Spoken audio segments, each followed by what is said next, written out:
I won't be able to sleep if I don't share this with you guys right now. Okay, so I'm gonna give you the settings and then I'm gonna explain why this might be really useful and why it's not for everyone. So here we go. Super simple, very simple. Very simple. Go into Game Optimizer settings. On the game, make sure that prevent input delay is turned on to boost, and then just, this is for PS5 and Xbox, turn off 144 Hz, AMD and VRR G-Sync. It turns out these settings add latency to the panel. Not 144 Hz button, no, but for console it does, because it's actually not working. It only works for motion interpolation and PC. As of now, at least. So, when those two, when VRR and 144 Hz has been turned off, we have to do the same on console. Only makes sense, right? And it actually does make a difference. It actually does turn off VRR fully from the TV signal when we do this. So, turn it off. Make sure that ALLM and 120 Hz output is turned on. Also, this adds latency, the enhanced quality for PS4 games. Turn that off as well. And we're gonna go to System, HDMI, and turn off. Oh my god, guys, this makes a big difference. HDCP, turn this off. So essentially, this in it by itself will remove, I think Daniel CH on YouTube said it's around 4 to 6 milliseconds less when you turn this off. So that's a big difference in input lag. We're talking about controller input lag and display input lag when this is turned off. That's good to take into consideration, because this TV, when it's in 120 Hz container, no matter what frame rate it's running, 120 Hz container, so it's the signal is 120 Hz, it will get a latency with a boost button on in the Game Optimizer of around 4.6 milliseconds, if I remember correctly from RTINGS.com, right?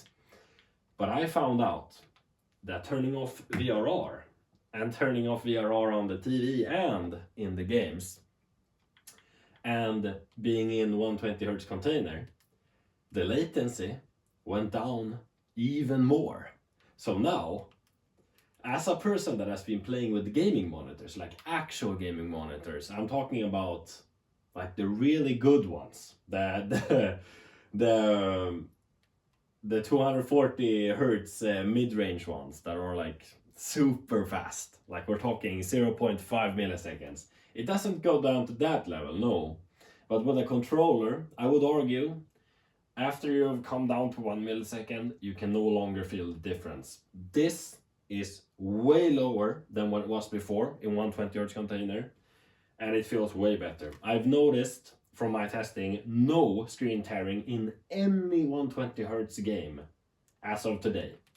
I'm gonna give you the games that I've tried out just so that you get the idea. Last of Us Part 2, Overwatch 2, Dying Light 2, Resident Evil Village, Cold War,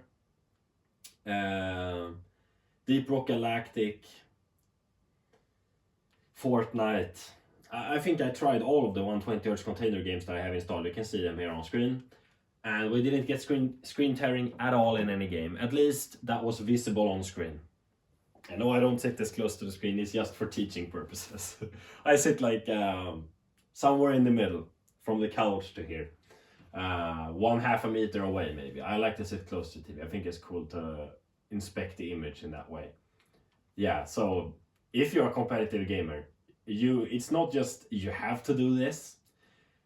It's gonna give you a competitive edge. I can feel the latency. It's not even there anymore. This feels insane. And yes, it is going to be more of a boost on the C4 and G4 than the C3 and G3.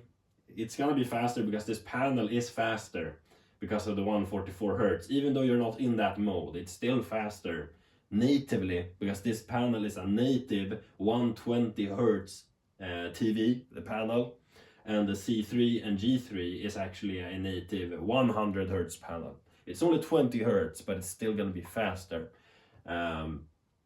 I don't know about power delivery and all of that, but yeah, it's gonna be faster. It's not gonna be a huge difference. So the other LG OLEDs are gonna have like a benefit from this as well. That's good to know, guys. But yeah, the C4 and G4 is gonna have a little bit of an edge, and also at the end of the day, do you need, because this is gonna be a question that people are gonna ask, okay, but you said turn off VRR. VRR helps with screen tearing in 60 hertz games.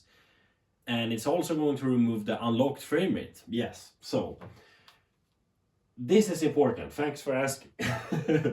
I tried Spider-Man Miles Morales on the PS5 Pro, and you can run this game in unlocked frame rate with VRR, right? And yes, it does look smoother in motion. Definitely. Yes, it does look smoother.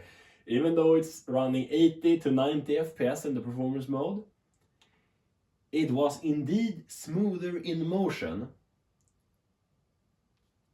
Not that I could see any screen tearing. No, I don't see any screen tearing.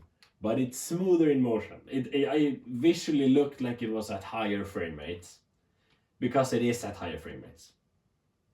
This is not running at 120 FPS. It's running at 120 Hertz container. So the screen gets a 120 Hertz signal, and essentially the TV doesn't know what frame rate it is. So it doesn't change the frame rate on the TV. It's hard locked to 120, but it would actually be smoother if it was the same as the game signal. There's a mismatch in signal, that's just why it's not as smooth. You would imagine that 120 Hertz would maybe look as smooth as 120 FPS always, but no, it doesn't. You actually have to match the frame rate and even lock the frame rate. But that's a whole other debacle. So what do I recommend in this case? Well, if you're playing a game like this and latency is not something that you really care about, I would turn on VRR on the TV and on the console again. And HDCP will turn off streaming services, Spotify, and the YouTube app on the console. So essentially, if you want to use the media apps, you cannot use those if you turn off HDCP. So HDCP will definitely, if you're already good at the games and you're playing competitively, this is going to help you a lot in those games. Like, this entire trick from this video is going to help you a lot, man, if you have these TVs. Definitely. I haven't tried online yet, but I can tell already. If I played X-Defiant with these settings, I would clap cheeks, man. I'm okay. I'm not super highly competitive with my skill set, but yeah, I'm good enough with a controller that I could clap some PC gamers. I'm good, but not crazy good. I'm not cracked out of my mind. Yeah, I definitely recommend this. But as I said, if you're playing like Elden Ring, which doesn't even go above 60 FPS in most cases, yes, VRR is definitely gonna be a savior, because in that game you are gonna get screen tearing most likely. Most likely. On the normal PS5 you are getting screen tearing in that game. I have tested it. On the PS5 Pro I haven't actually tested it with VRR off. It might not even be a problem anymore, because we have so much more GPU headroom, so it's probably okay. But yeah, so essentially I'm gonna say it as it is. This trick in this video is for the competitive gamer and the person that really doesn't like latency from the TV. Even though this is super fast already, with VRR and everything on, it is slower than a gaming monitor, because those are down to 1 millisecond. This is to like 5 to 4 milliseconds. In 120 Hz mode, in the 60 Hz container. When you're not getting a 120 Hz signal, this TV gets 9.6 milliseconds with the boost mode on, that's horrible for gaming. It's absolutely okay for story mode and for multiplayer, but you're not going to be competitive in the slightest with that latency. It's just not possible. And you gotta also take into consideration the game has latency via the server. That's the ping. So you have 40 milliseconds in ping, and then the controller input lag is like 48 milliseconds because of the Bluetooth unit instead of the console. So now you're up at like 80 milliseconds, and then you have the TV at 9 milliseconds. It's like 89 milliseconds of input lag. Obviously that's not good, right? But the TV, when it's this much faster and HDCP is off, so it's that much faster, we have lost like 12 to 16 milliseconds of input lag. Somewhere around there, at least, ballpark, right? And that's, you'll definitely feel that difference. And as I said, if you're in a 120 hertz container, you have half the latency of the entire pipeline. So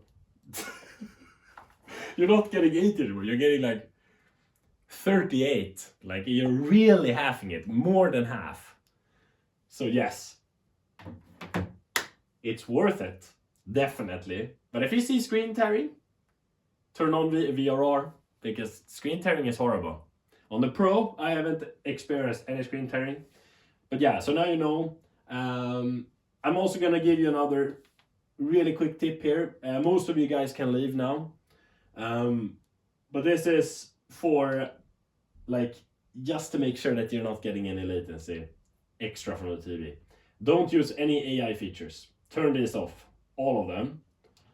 And in external devices, in general settings on the TV, go to HDMI settings and turn off 444 pass-through. You might be on PC, you might be on console, turn it off, it doesn't matter. It's gonna add latency and it makes the TV settings way slower. So by turning off that as well, you're making sure that you're getting the absolute lowest input lag. It all, like, as I said, it's not gonna, this entire video tip, forget about chroma and 444, it's not gonna make 60 hertz that much faster. It's just slightly faster. You're probably not even gonna notice it. So that begs the question if it's actually a good idea to turn off VRR or have it turn on. You get the idea. But yeah, in 120 hertz games, it's definitely worth it. So turn off VRR on the TV and on the console. Make sure that ALLM and 120 hertz is still on. And thank you guys for watching, and I'll catch you guys in the next one.